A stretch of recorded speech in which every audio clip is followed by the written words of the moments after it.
أعوذ بالله من شر الشيطان الرجيم.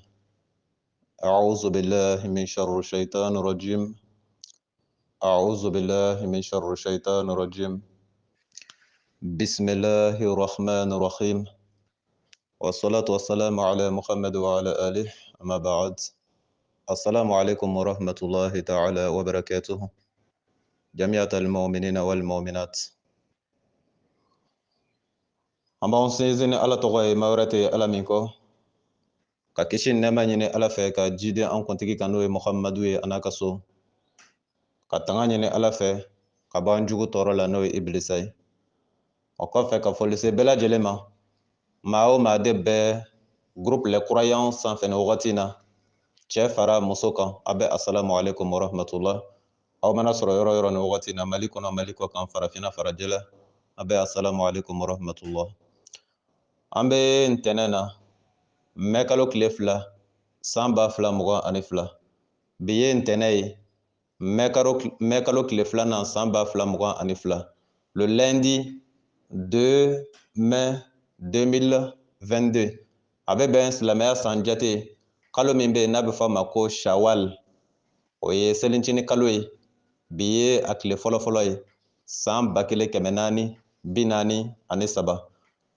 le 1er shawal 1443. Ostaz Berté ala ka waraba murutilen, karamɔgɔ sariyatigi Sikaso. Téléphone numéro 70 03 48 53. An badenw, ɲininkali dɔ kɛla groupe sanfɛ, an y'a kanu ka da don ɲininkali min na k'a jaabi. Donc minnu ye ɲininkali kɛ, ni olu y'u ka ɲininkali jaabi ye nin kɔnɔ, a banna. N'o ma ye a kɔnɔ, o k'a dɔn ni ala sɔnna a jaabi bɛ d'u ma kɔfɛ, parce que ɲininkali in ye mɔgɔ 3 ka ɲininkali de. Mɔgɔ 1 bɛ Burkina Faso, mɔgɔ 2 tɔ bɛ Mali la yan. Donc mɔgɔ 2 min bɛ Mali la yan, o ka ɲininkali 1 bɛ yen, n ye min bila groupe kan déjà, n bɛ fɛ ka n da don o la, a bɛ se ka faamu cogo min na. O ɲininkali ye jumɛn ye? A ye ɲininkali de kɛ k'ale ye Sherif Usman Madani Hayidara lamɛn a ka ɲininkali jaabi dɔ senfɛ. A ka ɲininkali jaabi dɔ senfɛ kasɛti dɔ la, ale y'a lamɛn. O ye a ɲininka ko ni mɔgɔ ka, c'est à dire n'i taara fini san, i taara yuguyugu san sisan, i ye yuguyugu in sanni min kɛ, i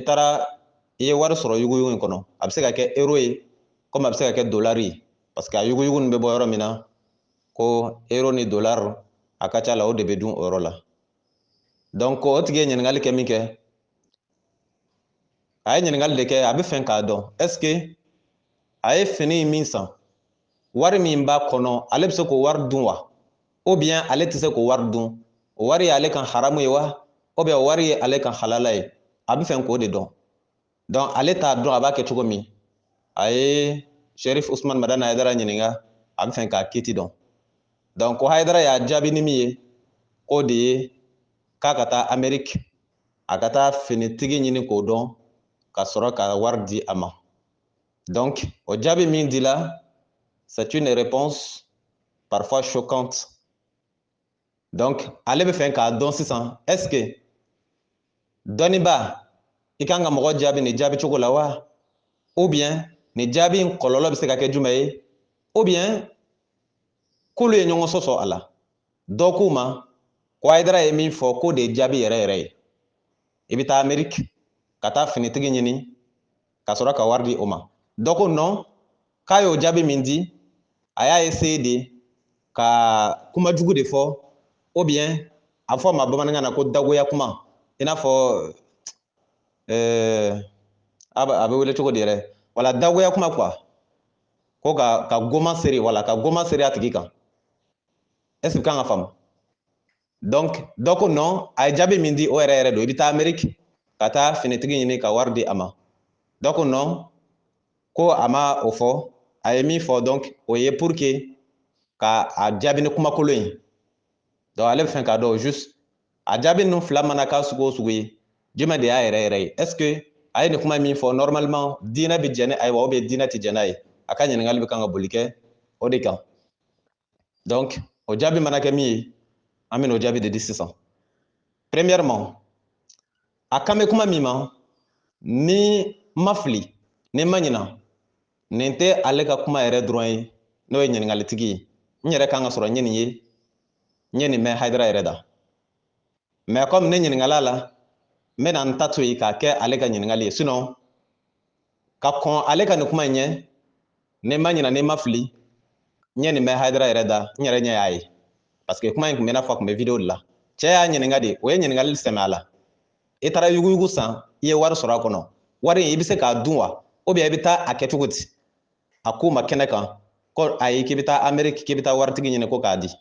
donc kɛlen min kɛ jama bɛ yɛlɛ parce que o y'a ye kuma goman don au lieu u k'a ta kojugu ye vu que Hayidara yɛrɛ mana kuma dɔw kɔrɔ déjà u t'a dɔn u bɛ min kɛ bilen hali ni Hayidara ye Ala nɛnɛ a dɔw kɔrɔ ils sont contents ils sont vraiment ravis quoi i n'a fɔ a ka kuma yɛrɛ dɔrɔn de ka d'u ye a ye ɲuman fɔ a ye juguman fɔ o ils ne prennent même pas en compte a ka kuma dɔrɔn o bɛ yɛlɛ est-ce que y'a faamu o tuma na c'est de la bouffonnerie ou bien c'est de la religion ça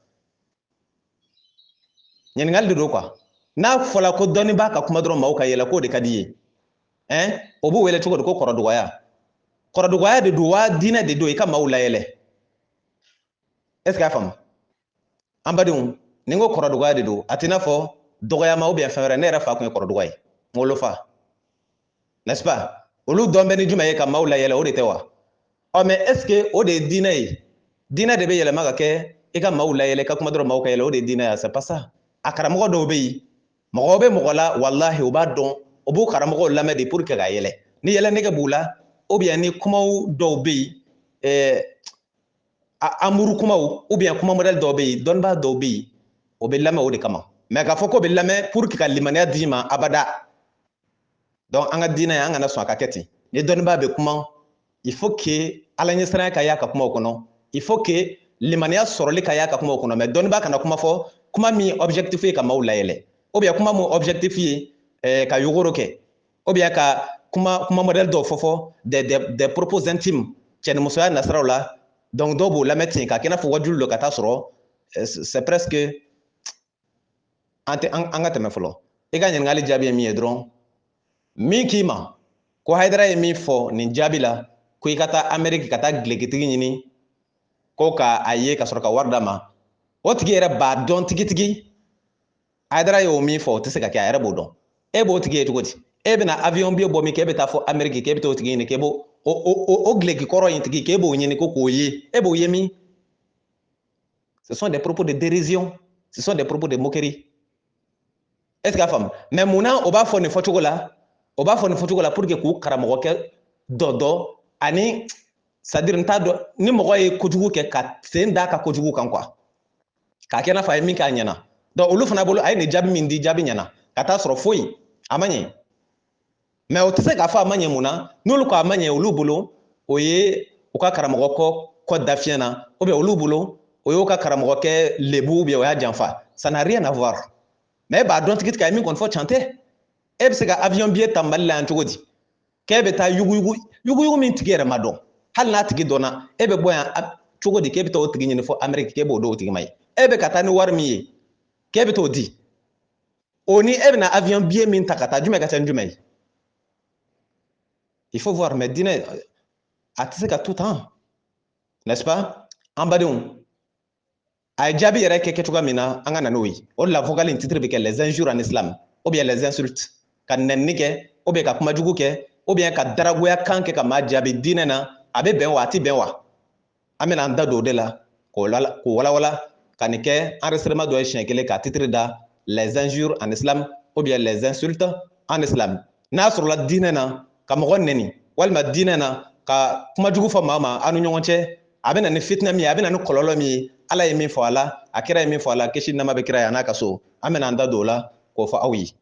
est-ce que y'a faamu mais hali n'an ma taa kuranɛ kɔnɔ ne bɛ ɲininka mɔgɔ min ye nin ɲininkali kɛ il se peut qu'il soit de bonne foi a bɛ se ka kɛ a tun bɛ k'a kɛ ala ɲɛsiran de kama wari in b'a bolo a t'a dɔn a b'a kɛ cogo min donc a bɛ fɛ k'a dɔn sisan comment gérer l'argent la mais ni Hayidara y'a jaabi nin jaabi cogo la ne bɛ ɲininka ni e don a bɛ diya i ye wa a tɛ diya i ye mais je suis sûr que a tɛ diya i ye ça c'est clair parce que i dala mala k'a ɲininga a ye jaabi nin jaabi cogo la a ye jigi tigɛ quoi ɲininkali yɛrɛ tigi ma dɔn yɛrɛ n y'a ye cogo min na o ye ɲininkali kɛ public ko dɔ ko mais dɔ ko e t'o tigi dɔn i kanuba de don wa ou bien i ka maa de don maa min y'i jugulama ye wa i t'o dɔn a bɛ se ka taa sɔrɔ i kanuba b'a tigi la yɛrɛ n'i ye min fɔ a ye dɔrɔn a bɛ sɔn o ma ne y'a jaabi nin jaabi cogo la i m'a jigi tigɛ a bɛ taa min donc a bɛ kanu de bɔ mɔgɔ la an ni ɲɔgɔn cɛ o de la ala k'a ka dabila an ni ɲɔgɔn cɛ kuma jugu ou bien an ni ɲɔgɔn cɛ nɛniw an bɛna don kuranɛ kɔnɔ kuranɛ yɔrɔ minnu kumana kan k'o dɔw fɔ aw ye i ni balimakɛ mana to kuma na kumaw bɛ kuma na kana fɔ a ye k'a bɛ se ka na ni fitinɛ ye jaabi bɔ jaabi la kana jaabi di a ma kumaw bɛ kuma na aw kana tɛmɛ aw ni ɲɔgɔn cɛ a bɛ se ka na ni fitinɛ ye a bɛ se ka na ni balawu ye aw ni ɲɔgɔn cɛ alors que fɛn o fɛn bɛ se ka na ni fitinɛ ye muminw ni ɲɔgɔn cɛ fɛn fɛn bɛ se ka na ni balawu ye ani bɛnbaliya ani kɛlɛ ye muminw ni ɲɔgɔn cɛ silamɛya y'a bɛɛ haramuya a ka dabila pour que aw kana se ɲɔgɔn ma aw kana bila ɲɔgɔn na donc kuma jugu fɔ in y'a dɔ de walima daragoya kan ou bien ka kuma goma fɔ maa ye est ce que a faamu an bɛ taa kuranɛ kɔnɔ kuranɛ chapitre 16 verset 125 kuranɛ suran 16 aya 125 kuranɛ suran 16 aya 125 chapitre 16 verset 125 an bɛ nɛni in ta di fɔlɔ n'an tilala cɛ ye wari min sɔrɔ gileki kɔnɔ o bɛ kɛ cogo min na ou bien a ye wari min sɔrɔ kurusi in kɔnɔ o bɛ kɛ cogo min na an bɛna an da don o la mais an ka nɛni ta in comme ɲininkali in c'est un peu composé est ce que a faamu ɲininkali kelen tɛ a don bɛ ɲɔgɔn kɔnɔ de Aidara ye jaabi cogo min di o jaabi cogo in kiiti diinɛ na o b'a d'a ma cɛ ye wariko kuma min fɔ o wariko in kiiti fana o fana b'a d'a ma n'ala sɔnna an bɛna an da s'a bɛɛ ma an bɛ yɔrɔ min na sisan a ye kuma fɔ cogo jugu min kɛ est ce que silamɛya bɛ jɛn n'a ye wa silamɛya tɛ jɛn n'a ye an ka taa kuranɛ kɔnɔ chapitre 16 verset 125 kuranɛ suran 16 aya 125 chapitre 16 verset 125 ala ko cogo di a'udhu billahi min sharri shaitanir rajim ala ko du'u ila sabili rabbika bil hikma wal mau'izati al hasana wajadilhum billati hiya ahsan inna rabbaka a'lam biman dalla an sabilihi wa huwa a'lam bil muhtadin. Traduction en français, chapitre 16, verset 125. Par la sagesse et la bonne exhortation, appelle les gens au chemin de ton Seigneur, c'est-à-dire au chantier de ton Seigneur, et discute avec eux de la meilleure façon. Et discute avec eux de la meilleure façon. Car ton Seigneur sait bien ceux qui s'égarent de son sentier et c'est lui qui sait le mieux ceux qui sont bien guidés. Chapitre 16, verset 125. Par la sagesse et la bonne exhortation, appelle les gens au sentier de ton Seigneur. Par la sagesse et la bonne exhortation, appelle les gens au sentier de ton Seigneur. Et discute avec eux de la meilleure façon. Il ne l'a pas dit, et discute avec eux de la mauvaise façon. Et discute avec eux de la meilleure façon. En Badioun, chapitre 16, verset 125. Allah ko cogo di? Allah ye kangar de da Muhammadu ye. A ye cikan de fɔ Muhammadu ye. Muhammadu, n'i bɛ diinɛ lase. Muhammadu, n'i bɛ maaw wele ka na Ala ma. Muhammadu, n'i bɛ wajulu kɛ, n'i bɛ Ala ko fɔ maaw ye, i jija bil hikma, kodɔn, a kɛ ni kodɔn ye. Wal mau'izatil hasana, a kɛ wajulu cɛ ɲuman ye. Wajulu cɛ ɲuman, une bonne exhortation. Kana kuma goma fɔ maaw ye, Muhammadu. Wajulu cɛ ɲuman, o fɔ maaw ye. Dans le plus grand respect, dans la plus grande considération. Maaw boɲɛ, kana maaw dɔgɔya, kana kuma sugu dɔnbali fɔ maaw ye, kana kuma kirikaraw fɔ maaw ye. Il faut parler avec, c'est-à-dire avec considération, avec respect. Kuma cɛɲiw wele kɛ ka na o de ma. Ni ye Ala ye dɛ, a bɛ kan ka min fɔ Muhammadu ye dɛ. Ni ye Muhammadu yɛrɛ ye, kangari bɛ kan ka da Muhammadu yɛrɛ de ye. Kuma anw kɔni tɛ. Nin bɛ kan ka fɔ maa ye, maa min ni Ala yɛrɛ y'a dɔn ko maa ɲɛnama don, maa min ni Ala yɛrɛ sɔnna ko jogo ɲumantigi don. Mais o bɛɛ n'a ta Ala bɛ kan ka kangari de da ye n'i bɛ kuma maaw fɛ, i kuma cogo dɔn. A kɛ tan, a kɛ tan, a kɛ tan. A kɛ kuma cɛɲiw ye. Kana kɛ fitinɛ kumaw ye, kana kɛ balawu kumaw ye. Diinɛ tɛ lase ten. I bɛ kan ka faamu wa? An badenw, et discute avec eux wajadilhum billati hiya ahsan. Wa ni n'o bɛ kuma na, i ka kuma ɲɛnama fɔ u ye. Kana kuma f'u ye min bɛ se ka o choquer, kana kuma f'u ye min bɛ se ka o ɲugun u yɛrɛ la kana kuma f'u ye min bɛ se ka fitina wuli aw ni ɲɔgɔn cɛ min bɛ se ka i yɛrɛ kanu bɔ u la yɛrɛ kuma ɲɛnama fɔ i n'i nɔfɛmaw ye Muhamadu ni n'i nɔfɛmaw bɛ kuma na kuma f'u ye kuma min ye hɛrɛ kuma ye kana kuma f'u ye kuma min bɛ se ka na ni balawu ye kuma min bɛ se ka na ni aw kogɛyalen ɲɔgɔn ye donc n'i ye a ka kuma ta k'a lajɛ a ka jaabi ta k'a lajɛ jaabi de don diinɛ sira kan a bɛ se ka na ni fitina ye jaabi de don diinɛ sira kan a bɛ se ka maa kogoya maa ye nin bɛ ne hakili jigin k'an to ekɔliso la mais an ka tɛmɛ o kan yɛrɛ est ce que a faamu an ka tɛmɛ o kan an ka to diinɛ in kɔnɔ tan an ka ekɔli in to yen tan fɔlɔ an badenw n'i ye nin jaabi in ta ka nin lajɛ n y'a f'i ye cogo min na a bɛ se ka mɔgɔ kanu bɔ maa la n'est ce pas a dun fɔla i ka jaabi cɛ ɲuman de di maaw ma jaabi min ka ɲi mais nin contexte in kɔnɔ ne t'a dɔn min y'a bila a kuma na ten ne kɔni t'o dɔn ale de b'o dɔn est ce que a faamu parce que mun na kuma dɔw fana bɛ kuma dɔw la n'a fɔla i ye tuma dɔw la par exemple une question de moquerie se répond par une réponse de moquerie est ce que a bɛ kan ka faamu o ni nin tɛ kelen dɛ a y'a faamu wa une question irrespectueuse se répond également par une réponse irrespectueuse o ni nin fana tɛ kelen ye o kɔrɔ ye jumɛn ye jaabi kolon o bɛ kɛ ka ɲininkali kolon de jaabi n'est ce pas jaabi kolon o bɛ kɛ ka ɲininkali kolon jaabi jaabi ɲuman fana bɛ kɛ ka ɲininkali ɲuman jaabi o ye a damana kanali ye n m'a fɔ o yɔrɔ mais ne t'a dɔn ale bolo cɛ ka ɲininkali ye moquerie de ye wa ou bien cɛ ka ɲininkali kɛla ale bolo dagabɔndala de ale de bɛ se k'o dɔn parce que a kɛla kɛcogo min na a kɛla ale de ka kɛnɛ kan donc n'a sɔrɔla ko cɛ ye Hayidara ɲininka de pour que ka moquer bɔ Hayidara la na Hayidara fana y'a jaabi pour que ka moquer bɔ cɛ la ça c'est 1 à 1 o ye 0 de foyi t'o la est ce que a faamu parce que ni ɲininkalikɛla ma a ka ɲininkali kɛ avec bonne intention i fana tɛ se ka jaabi kɛ avec bonne intention c'est pas possible a y'i ɲininka ɲininkali cogo min na mais question est égale à réponse la nature de la question mais ça joue également sur la nature de la réponse n'a sɔrɔ ɲininkali kɛla pour que dɔgɔyama kama mais jaabi mana di o la o ye y'a kɛ na ɲɛ ta sara de o n kan t'o ma n kan tɛ o ma n kan tɛ o ma n kan bɛ min ma une bonne réponse répondue par une mauvaise une bonne question répondue par une mauvaise réponse mɔgɔ ka ŋɛnaya ɲumanya ta ka ɲininkali k'i kun walima ka ŋɛnaya ɲumanya ta a danbe la a bɛ fɛ ka fɛn k'i ti dɔn e k'a jaabi nin jaabi cogo la n kan b'o de ma il faut bien comprendre est ce que a faamu donc bref an bɛ tɛmɛ o yɔrɔ kan nin yɔrɔ fɔlɔ-fɔlɔ ye n ye min d'i ma kuma goman ka kuma goman fɔ maa ye ou bien ka darajuguyakan fɔ aw ni ɲɔgɔn cɛ a bɛ se ka na ni kɔlɔlɔ min ye maintenant an ka taa kuranɛ kɔnɔ an ka taa kuranɛ kɔnɔ suran 24 aya 4 mais an b'o to yen fɔlɔ an bɛ taa yɔrɔ min na suran 49 aya 11 an k'o ta chapitre 49 verset 11 kuranɛ suran 49 aya 11 na aw y'a faamu wa kuranɛ suran 49 aya 11 chapitre 49 verset 11 ala ko cogo di a'udhu billahi min sharri shaitanir rajim يا أيها الذين آمنوا لا يسخر قوم من قوم عسى أن يكونوا خيرا منهم ولا نساء من نساء عسى أن يكون خيرا منهن ولا تلمزوا أنفسكم ولا تنابزوا بالألقاب بئس الاسم الفسوق بعد الإيمان ومن لم يتب فأولئك هم الظالمون chapitre 49 verset 11 traduction en français.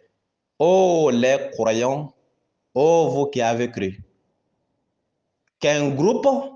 ne se raille pas d'un autre. Ceux-ci sont peut-être meilleurs qu'eux. Et que des femmes ne se raillent pas d'autres femmes. Celles-ci sont peut-être meilleures qu'elles. Et ne vous dénigrez pas. Et ne vous lancez pas mutuellement des sobriquets. Quel vilain mot, que perversion après avoir eu la foi. Et quiconque ne se répand pas, les voilà les injustes. Ne vous méprisez pas. Ne vous lancez pas mutuellement des sobriquets. N'est-ce pas? En badoun, nin ye kuranɛ ye suran 49 aya 11 ala ko cogo di ala ko hey aw mu'minu aw dɔ la kelen kana mɔkɛ bɔ dɔ la aw dɔ la kelen kana mɔkɛ bɔ dɔ la aw kana mɔkɛ bɔ ɲɔgɔn na e ye mu'mini ye nin fana ye mu'mini ye aw kana mɔkɛ bɔ ɲɔgɔn na k'aw mɔkɛ bɔ ɲɔgɔn na o kɔrɔ min ye bamanankan na hakili o dɔlen don ka ban aw kana mɔkɛ bɔ ɲɔgɔn na n'o bɔla yen ko a bɛ se ka kɛ i bolo ko i ka fisa ni min ye a bɛ se ka taa sɔrɔ o yɛrɛ de ka fisa ni ye ala fɛ yen c'est possible et ça o bɛ kɛnɛ kan e b'i disi gosi ne de ɲɔgɔnna tɛ ne de ye baara kɛ ne de ye dɔgɔtɔrɔso jɔ ka kira kunna wolo ne de y'a dɔn tan ne de y'a bɔ tan il se peut que e bɛ kan ka minnu yɛrɛ dénigrer e bɛ kan ka minnu yɛrɛ fɛngɛ il se peut qu'ils soient meilleurs ils sont mieux que toi a se b'ala ye a bɛ taa sɔrɔ olu yɛrɛ ka fisa e ye a kana mɔkɛ bɔ ɲɔgɔn na ça n'a pas de sens n'est-ce pas wa o b'o cogoya kelen fana na wala nisa'un min nisa'in mu'mini musow fana aw kana aw mɔkɛ bɔ ɲɔgɔn na e ye mu'mini muso ye nin ye mu'mini muso ye aw kana kuma fɔ aw ni ɲɔgɔn cɛ min b'a yira i n'a fɔ i bɛ kan k'i yɛrɛ fisaya n'a ye i n'a fɔ e de ye ala ɲɛ siran jɔnmuso yɛrɛ ye dɔ in tɛ foyi ye e de y'a yɛrɛ ye k'i yɛrɛ mɔkɛ bɔ k'a k'i n'a fɔ hɔn ala ka dabila a bɛ se ka kɛ e bɛ kan ka i yɛrɛ fisaya ni min ye dɛ a bɛ se ka taa sɔrɔ o yɛrɛ ka fisa ni ye da ka dabila n'i y'a dɔn i ka ɲi o bila i da kɔnɔ ye n'est-ce pas maa wɛrɛ de kan ka se k'a fɔ e kɔni ka ɲi mais e yɛrɛ ka bɔ k'a fɔ maa ye ne ka ɲi ou bien ne bɛ taa ne de nin kɛ à quoi ça sert là n'est-ce pas n'aw y'a ye an ka diinɛ halakila ka se nin niveau la c'est à dire que conduite min bɛ kuranɛ kɔnɔ bonne éducation min bɛ kuranɛ kɔnɔ ni a suivi la ɲɛma 100% an ka diinɛ tɛ se ka to tan c'est pas possible i bɛ jogo dɔ ye diinɛ ɲɛmɔgɔ dɔ la tuma dɔ la c'est à dire que i b'a dɔn yɛrɛ kuranɛ a tɛ kan ka kuranɛ suivi n'a ye kuranɛ suivi jogo dɔ bɛ a tɛ se ka ban ka tigi la c'est pas possible parce que kuranɛ ye conduite de d'i ma a kɛ tan kana nin kɛ nin to yen kana nin kɛ nin ka ɲi nin to yen e bɛ se k'o bɛɛ kɛ cogo di k'e ka tila ka kɛ n t'a suguya dɔn ye c'est pas possible an ka taa ala ko cogo di wala talmizu anfusakum ne vous dénigrez pas aw kana ɲɔgɔn dɔgɔya aw kana ɲɔgɔn buruja aw kana ɲɔgɔn mafiɲɛya an badenw ne ko réseaux sociaux sanfɛ Facebook TikTok walima arajosow la kuranɛ dɔnnaw karamɔgɔw minnu cida y'a ye aw tɛ nin yɔrɔ dɔn kuranɛ kɔnɔ de wa ou bien mun de bɛ yen ala yɛrɛ tilala kuma na sa ala m'a fɔ hey wahabiyaw aw kana aw mɔkɛ bɔ anasaru la ala m'a fɔ ten ala m'a fɔ hey anasaru aw kana wahabiyaw dɔgɔya ala m'a fɔ ten ala m'a fɔ hey ahmadiya mɔgɔw aw kana sofiw dɔgɔya ala m'a fɔ ten ala ko aw mu'mini dama a kana kɛ ɲɔgɔn na donc mu'miniw de t'a kɛ ɲɔgɔn na mais n'i y'a ye o bɛɛ nata jamakulu dɔw b'o sigi k'olu ye wahabiya ye n'o ye anasaru minɛ i ɲɛna f'i bɛ kabakoya jamakulu dɔw fana b'o sigi k'olu ye anasaru ye n'o ye tasuma da wahabiyaw kan f'i bɛ kabakoya mais c'est évident a kɔrɔ bɛ faamu parce que ala ko mu'minu de k'a kɛ mais ala m'a fɔ wahabiya kana kɛ ala m'a fɔ anasaru kana kɛ donc i bɛ se k'a bila o minɛn de kɔnɔ sinon jamais c'est pas possible i tɛ se k'a ye ala kɛn bɛ ka ordre min di k'a ka exécuter ka tila ka ninnu ye wale dɔ la k'a bɛ don i kunkolo la c'est pas possible i tɛ se ka sɔn quoi i b'a bila minɛn min kɔnɔ dɔrɔn i b'a bila mu'mina minɛn de kɔnɔ ala ko mu'minu de k'a kɛ n'i y'a ye minnu bɛ kan ka continuer o tɛ kan k'a kɛ n'olu ye mu'mini n'o tɛ mu'mini i yɛrɛ b'o dɔn ka ban ah mais c'est évident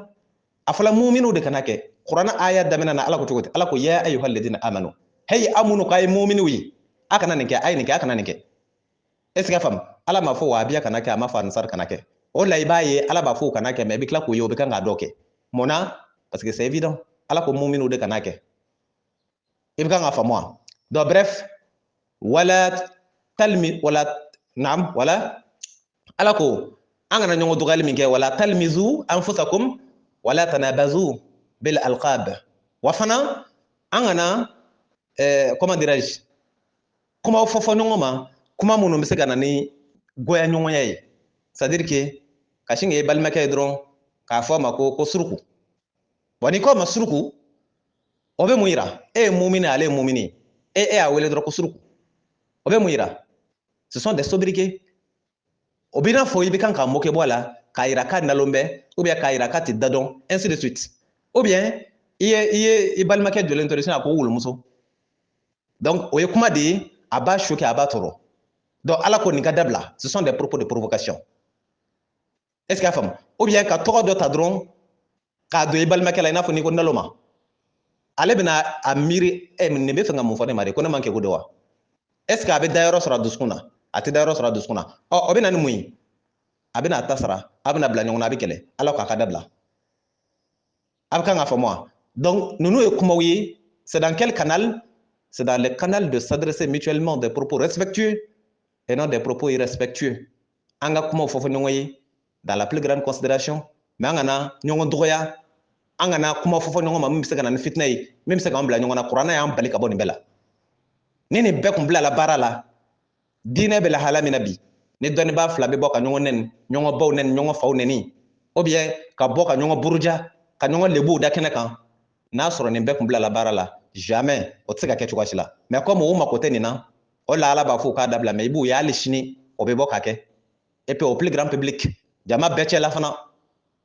a bɛ faamu wa ala ye min fɔ nin y'o ye n balimakɛ i ka ɲininkali jaabi bɛ don nin bɛɛ kɔnɔ ka kuma fɔ i balimakɛ ma kuma min bɛ se k'a tɔɔrɔ donc Cherif Ousmane Madani Haidara ka jaabi bɛ se ka don nin fana bɛɛ kɔnɔ parce que a ye kuma min kɛ ça choque a jaabi min di à moins que ce ne soit une réplique ironique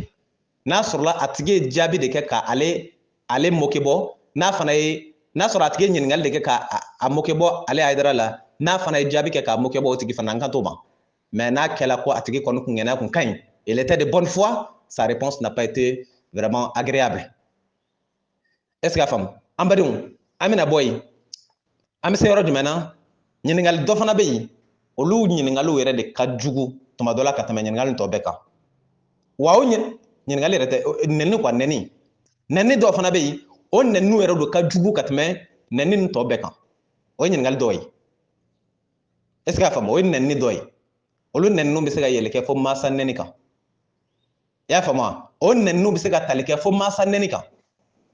ka mɔgɔ fa nɛni ou bien ka mɔgɔ ba nɛni hakili la kira kuma n'o kan kisi nɛɛma b'a ye a n'a ka so kira ko a ka maaw ma ko jurumu belebeleba dɔ fana ye jumɛn ye walima kojugu belebeleba dɔ ye jumɛn ye ko mɔgɔ k'i yɛrɛ fa nɛni o y'a ɲininka Muhamadu mɔgɔ b'a yɛrɛ fa nɛni cogo di a ko n'a t'a dɔn mɔgɔ b'a yɛrɛ fa nɛni cogo min i kɛlen ka walifa nɛni o y'i kɛlen k'i yɛrɛ ba nɛni plutôt o kɛlen k'i yɛrɛ fa nɛni i kɛlen ka waliba nɛni o y'i kɛlen fana k'i yɛrɛ ba nɛni donc o kɛlen i n'a fɔ i yɛrɛ fa nɛni i yɛrɛ ba nɛni mais a b'i kɔnɔ k'e kan ka waliba de nɛni o masali b'i kɔrɔ i n'a fɔ n'i ye ballon tan ka nɔrɔ kogo la a bɛ se ka taa min a bɛ se ka t'i yɛrɛ de ma donc c'est l'exemple frappant est-ce que a faamu donc o ye kuma jugu de ye ka mɔgɔ fa nɛni walima ka mɔgɔ ba nɛni c'est très grave très très grave wa nɛni dɔw bɛ yen diinɛ sira kan n'i y'a kɛ sariya kan k'i nɔ minɛ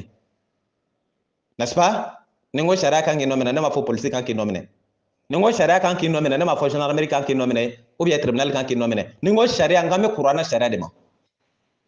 est-ce que a faamu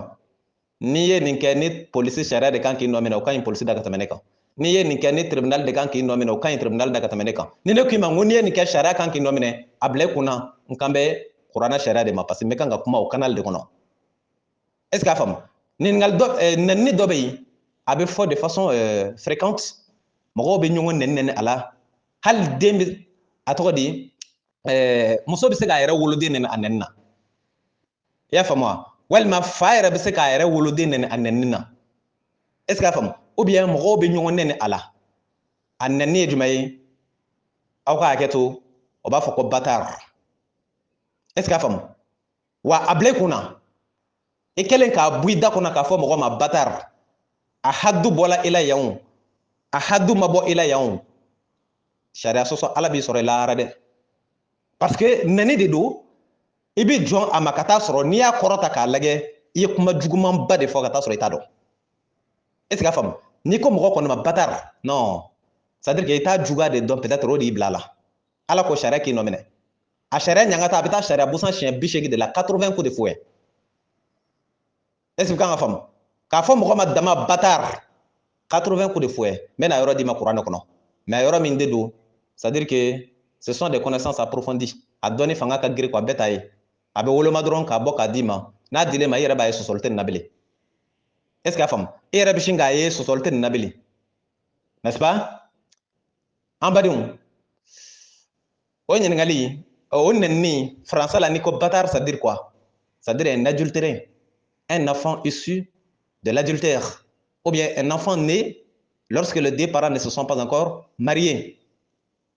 n'est-ce pas o de bâtard ye k'a fɔ mɔgɔ ma k'a bâtard a bɛ n'a fɔ i ko a tigi ma a ka hakɛ to toujours bamanankan na ko ɲamɔgɔden, n'est-ce pas, ou bien batraden, olu nɛni nu bɛɛ ye nɛni qualité kelen de. Ni a fɔla batraden walima ɲamɔgɔden walima batar, presque a bɛɛ laɲini bɛ fɛn kelen de la. Est ce que a bɛ kan ka faamu? Hakili la batari de yɛlɛmana bamanankan na k'a kɛ ko batraden. Ne b'a bila o minɛn de kɔnɔ. N'o fana tɛ bamanankan mɛnnaw olu bɛ se ka corriger. N'a fana fɔla ɲamɔgɔden, je pense que c'est la même insulte. O kelen de batari kɔni français ta la sɔsɔli t'o la. O ye français ye ne b'o dɔn ka ɲɛ. Maintenant comme an ka bamanankan ninnu tuma dɔ lama bamanankan déformé de don. Bamanankan yɛrɛ yɛrɛ o tɛ. I t'a sɔrɔ o bɛ français terme dɔ ta ka ɲagami a la ou bien o bɛ arabukan terme ta ka ɲagami a la. Mais n'i ye batraden jateminɛ i bɛ taa sɔrɔ le mot bâtard la o de b'a kɔnɔ batraden, bâtarden, voilà, ainsi de suite. Ou bien n'i ko ɲamɔgɔden i y'a dɔn o kɔni dɔnna ka ban. Ɲamɔgɔden ye den jumɛn ye? Den min dɔnna aw b'o dɔn ne b'o dɔn. N'est-ce pas? Donc maintenant n'a fɔla k'o bɛ fɔ mɔgɔ de ma ou bien maa de y'o ye maa min ma sɔrɔ furu kɔnɔ n'o de ye a ka hakɛ to ko ɲamɔgɔden, n'est-ce pas? Mais ni e taara o ta k'o fɔ mɔgɔ ma sisan, mɔgɔ min ba n'a fa y'a sɔrɔ furu kɔnɔ, i ye mun fɔ o tigi ba ma, i ye mun fɔ o tigi fa ma? Ɲininkali de don quoi. Ni ɲamɔgɔden de kɔrɔ ye kuma ninnu ye ɲɛfɔliw de ye quoi, pour que n b'a ye mɔgɔ caman de b'a kɛ a ka dabila cogo min na. Ala b'a dɔn bɛ kan ka kɛ n'o intention de ye, a kana bɛn jan dɔw kɔnɔ a tɛ fɛn minnu su ka dɔn. Sinon ne da don man di nin ko nin ɲɔgɔnnaw na, a yɛrɛ kuma fɔli man di ne kosɛbɛ. A y'a faamu wa? An badenw, mais aw k'a dabila kama n bɛ k'a fɔ o de kama. Aw k'a dɔn fana sariya bɛ se k'i nɔ minɛ a la ka se fo sariya busan siɲɛ 80 fana ma. N bɛ n'o dalilu bɔ kuranɛ kɔnɔ k'a d'i ma. O ye jumɛn ye? Le mot bâtard c'est déjà sûr. O ye français ye ne b'o dɔn ka ban. Sɔsɔli t'o la. I kɛlen k'a fɔ mɔgɔ ma bâtard, c'est comme si i y'a tigi fa de kɛ jɛnɛyakɛla ye. C'est comme si i y'a tigi ba de kɛ jɛnɛyakɛla ye parce que i y'a yira ko den de don den min ma sɔrɔ furu kɔnɔ. N'a ma sɔrɔ furu kɔnɔ o kɔrɔ ye jumɛn ye? I bɛ fɛ k'a fɔ de k'a tigi fa n'a ba ye jɛnɛya de kɛ k'a sɔrɔ. I ka kuma de kɔrɔ bɛɛ filɛ nin ye. Donc n'i fana ko mɔgɔ ma ɲamɔgɔden, n'a taara sɔrɔ ko o tɛ, k'a sɔrɔla furu de kɔnɔ, o kɔrɔ ye i n'a fɔ i ko a tigi fa n'a ba ye jɛnɛya de kɛ k'a sɔrɔ. I ka kuma kɔrɔ ye o de ye. Parce que e m'a nɛni o. E y'a ba n'a fa da i y'olu de qualifié. I bɛ kan ka faamu wa? Ensuite, n'a fɔla batraden, je pense que le mot batraden là c'est la même chose. A bɔla bâtard de la n'i ma fili, bamanankan de don. Donc a ka dabila. N'a ma dabila, n'i ye cida kɛ a nɛninu ye, a dɔn i b'a nɛni kɛ siɲɛ kelen o siɲɛ kelen, sariya b'i nɔ ta siɲɛ kelen o siɲɛ kelen. I bɛ taa kuranɛ kɔnɔ, sura 24 aya 4, chapitre 24 verset 4. I y'a faamu wa? Kuranɛ, sura 24 aya 4, chapitre 24 verset 4. Ala ko cogo di? أعوذ بالله من شر الشيطان الرجيم. Ala ko والذين يرمون المحصنات ثم لم يأتوا بأربعة شهداء فاجلدوهم 80 جلدة ولا تقبلوا لهم شهادة أبدا وأولئك هم الفاسقون. Quran sura 24 aya 4. Ala ko cogo di? Traduction en français. Et ceux qui lancent des accusations contre des femmes chastes sans produire par la suite 4 témoins, fouettez-les de 80 coups de fouet et n'acceptez plus jamais leurs témoignages. Ceux-là sont les pervers. On reprend la traduction. Chapitre 24, verset 4. Chapitre 24, verset 4. Et ceux qui lancent des accusations contre des femmes chastes sans produire par la suite 4 témoins, fouettez-les de 80 coups de fouet et n'acceptez plus jamais leurs témoignages. Ceux-là sont les pervers. Chapitre 24, verset 4. Quran sura 24 aya 4. An badenw, Ala ye mun fɔ yan? I kana fɔ mumini muso, i kana fɔ muso, une femme chaste, n'est-ce pas? Kana fɔ o muso ma k'a ye jɛnɛya kɛ f'i ka na ni seere 4 de ye k'a prouver k'a yira k'a y'a kɛ. I bɛ kan ka faamu wa? N'i m'o kɛ f'i y'a fɔ a tigi ma ten k'a ye jɛnɛya kɛ ka taa sɔrɔ e ma seereya 4 sɔrɔ k'i ka kuma prouver ko k'a fɔ i ma i ye sariya sɔsɔ wa ko ka sariya busan siɲɛ 80 fana de bɔ i la 80 coups de fouet parce que i ye kuma jugu de fɔ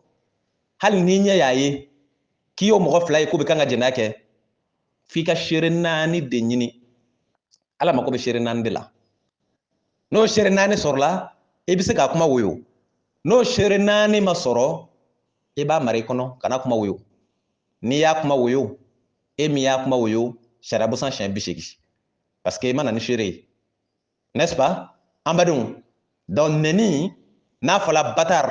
a nɛni fana bɛ tali kɛ nin yɔrɔ in kan parce que n'i ye cɛ o cɛ nɛni ko bâtard c'est comme i y'a fa n'a ba de kɛ k'o ye jɛnɛ de kɛ n'est-ce pas n'i y'o kɛ n'i y'o kuma fɔ parce que ninnu ye synonymes de ye ce sont des synonymes n'i ko den ma ko bâtard déjà o kɔrɔ y'a fa n'a ba i kɔni joué la o kan ça c'est clair mais aw bɛ mun ye tuma min na ba yɛrɛ b'a fɔ a den ma ba b'a den nɛni ko bâtarden aw bɛ mun faamu o la aw bɛ mun faamu o la aw b'a ye ba bɛ se k'a fɔ a den ma ko ɲamɔgɔden ou bien fa bɛ se k'a fɔ a den ma ko ɲamɔgɔden ou bien e t'a kɔrɔ dɔn di bref ça c'était le côté des insultes donc walawalali min bɛ yen ni y'o ye cɛ ka ɲininkali jaabi ko wari a ye wari min sɔrɔ fini kɔnɔ a ye fini min san a ka ca la nin bɛ sɔrɔ fini kɔrɔw de parce que n'i y'a ye wari bɛ sɔrɔ a kɔnɔ o kɔrɔ ye fini in delila ka utiliser ka ye n'est-ce pas a delila ka utiliser ka ye a tigi ye a utiliser peut-être a y'a bɔ ka fili min kɛ comme yan fɛn ninnu caman bɛ bɔ ka fili de n'a bɔla ka fili jamana tɔ la a dɔw la a bɛ cɛ ka na anw fɛ yan ka na feere yan n'est-ce pas donc hali fini kotola fini bɛ se ka ko ni wari ye donc o bɛɛ b'a yira ko fini kɔrɔ de don min utiliser la ka ban sinon fini kura yɛrɛ ma d'a la ni wari bɛ sɔrɔ o kɔnɔ ten dɛ n'est-ce pas maintenant o wari qualité sisan n'i y'o sɔrɔ i kan ka mun k'a la di bon ninnu kiti ninnu a kiti ninnu ma nɔgɔn c'est pas facile o de la n'i y'a posé dɔw kunna peut-être a tigi bɛ se ka dimi a bɛ kuma kolon f'i ma parce que munna a bɛna ye a bɛna mun f'i ye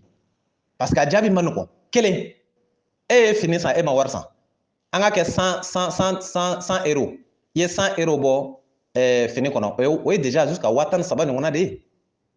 e taara yuguyugu san 60 kɛmɛ e ye 13 b'o kɔnɔ donc e b'a dɔn tigitigi e kɔni ma 13 in san donc c'est par accident que i ye wari in sɔrɔ c'est par accident sinon i ta tɛ o i ma wari san i ye fini de san donc min fana ye fini feere e ma e b'a dɔn tigitigi ni o tigi kun y'a dɔn ko 100 euros in bɛ fini in kɔnɔ est ce que a kun bɛ 100 euros in ni fini in feere e ma dɔrɔmɛ 60 dɔrɔmɛ 100 e b'o dɔn e dal'o la donc ce qui veut dire que c'est par accident que lui aussi il a vendu parce que an b'a dɔn tigitigi ale tɛna se k'a dɔn ko 100 euros bɛ fini in kɔnɔ 13 k'o feere e ma 100 e ka sɔrɔ ka t'o f'u ye ko o 100 euros in y'a kɔnɔ donc min fana y'a san plutôt min fana y'a feere o ta fana parfois c'est accident fo n'a nin bɔla kelen-kelenninw na dɛ kelen-kelenninw de bɛ se k'a ye a b'a kɔnɔ nka ni n y'a bɔ n bɛna mun k'a la jɔn k'a to a kɔnɔ ni min y'a san o n'a kɛ o tigi kungo ye donc wari in bɛ kɛ kungo de ye ka taa parce que min y'a feere e ma soit a ka taa sɔrɔ a b'a dɔn walima a t'a dɔn nka a ka ca la a t'a dɔn de ka ca ko maa min bɛ se ka taa feere k'a dɔn 100 euros b'a kɔnɔ ka tila k'a feere o maa man ca dɛ o kana na 100 euros ni sama ka bɔ a kɔnɔ dɔrɔn ka sɔrɔ ka fini tɔ feere 60 100 a dɔ la hali n'i ko ka fini yɛrɛ kuturu d'i ma o na sɔn k'a kuturu bɛɛ d'i ma parce que olu ye min sɔrɔ yɛrɛ o ka ca fini yɛrɛ wari ye mais min bɛ se k'a fɔ nin yuguyugu in kɔnɔ 100 euros bɛ nin kɔnɔ donc jɔ n ka feere ten pour que a kungo kana na bila n da la o maaw man ca donc bref kuma laɲini min ye n'o wari qualité b'i bolo déjà que wari in yɛrɛ kɛla problème ye ka ban n'est-ce pas hali n'i y'o wari dun fo lahara samada ni hakili bɛ sigi bele parce que i ta tɛ o donc e fana tɛna se ka wari in tigɛ ɲini k'i b'o ye a tɔgɔ sɛbɛn t'a kan gileki in bɔla jamana min yɛrɛ la i t'a dɔn yɛrɛ a dɔw la yɛrɛ e b'o kɛ cogo di donc i b'i débarrasser wari in de la parce que wari in de ye problème ye n'est-ce pas wari in de kɛla problème ye i tɛna se k'a tigi ye hali n'i taara Amérique e b'a ye cogo di n'a tigi tɔgɔ sɛbɛn t'a ka gileki kan e bɛ t'o tigi ye cogo di donc ne tɛna fɔ i ka taa Amérique ka taa tigi ɲini n tɛn'o f'i ye c'est trop aberrant pour moi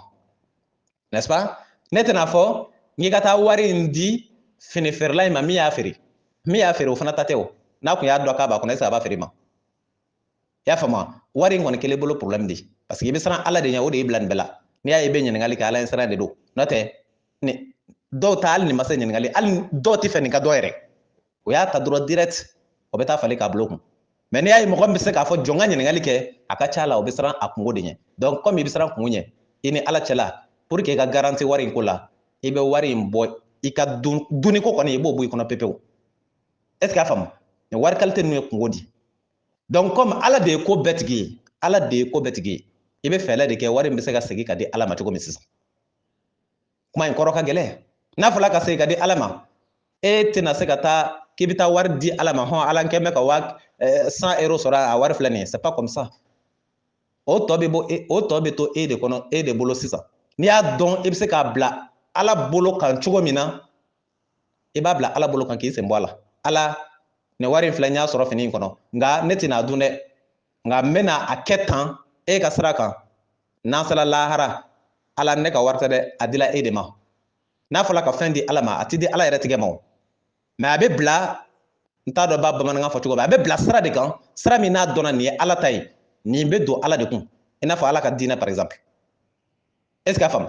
mɛ a bɛ kɛ ni ŋaniya jumɛn ye a bɛ kɛ de lahara pour que i kana kungo sɔrɔ wari in na ala ko ale bɛ fɛn bɛɛ dɔn wa ale tɛ ji to nɔnɔ na donc wari in bilalen ala yɛrɛ bolo kan c'est comme i y'i fori ka bɔ wari in responsabilité kɔrɔ ka sɔrɔ k'a turu da ala yɛrɛ kun donc e dɛsɛla k'a tigi dɔn est ce que ala bɛ dɛsɛ k'a tigi dɔn wa e dɛsɛla ka wari in segin a tigi ma est ce que ala bɛ dɛsɛ k'a segin a tigi ma wa solution caman de bɛ ala bolo k'a segin a tigi ma donc o y'i kɛlen ka boli responsabilité ɲɛ wari kungo ɲɛ k'a turu ta k'a da ala kun wa o fana o tɛ haramu ye silamɛya la ni nin ɲɔgɔnna y'i kamana gan i b'i fori ka bɔ a kɔrɔ k'a da ala kun ale de bɛ s'a bɛɛ kɔrɔ ale de b'a tigi dɔn ale de b'a dɔn a bɛ mun k'a la ala b'i ŋaniya lajɛ dɔrɔn e ta bɔla la a tɔ kɔni bɛ kɛ ala ta ye parce que e m'a dun i ko k'i y'a di ala de ma ala karisa ka wari kɔni a filɛ nin n'a bɛ kɛ cogo min na ala ne tɛ ne kalan o la e yɛrɛ b'o ɲɛdɔn ka ban i b'i sen bɔ a la i b'a to ala bolo n'o wolola min na an tɛ n'o ye donc ne bɛ se ka jugement min di o la je pense que o ye nin jusqu'à preuve du contraire ça demeure le vrai aussi a y'a faamu an badenw wagati n'a cogoya kama nin kun y'a ka ɲininkali jaabi ye an bɛ a jɔ yan a bɛ faamu ustaz Berete ala ka waraba murutilen karamɔgɔ sariyatigi Sikaso téléphone numéro 70 03 48 53 70 fu ani saba 48 53 a bɛ faamu wa inshallah minnu ma u ka ɲininkali jaabi sɔrɔ nin kɔnɔ donc n'ala sɔnna kɔfɛ olu ta jaabi bɛ d'u ma a bɛ faamu walima ni min ma yɔrɔ min fana faamu a la ou bien ni min ye fɛn y'a la a ma min si dɔn o ka kuma an fɛ inshallah wassalamu alaikum warahmatullah